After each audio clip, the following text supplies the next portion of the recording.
уважаемые зрители! Мы ансамбль Васа Амонга, и в честь национального праздника культуры Республики Северная Осетия Алания мы для жителей Красноярского края записали свой музыкальный привет. Приятного просмотра!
Хотим вас познакомить с традиционным осетинским инструментом щитковым. Называется он далафандыр. Щитково-струнный инструмент далафандыр.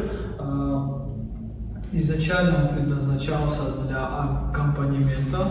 Использовался он на каштижерах, на свадьбах. Инструмент с того времени, как впервые он появился в Осетии, конечно же, прогрессировал. Сегодня мы имеем его в усовершенствованном виде. Играют на нем точно так же, как и на русской балалайке. Только немного отличается осетинский бой. Сейчас мы вам исполним по далафандыр композицию «Убару».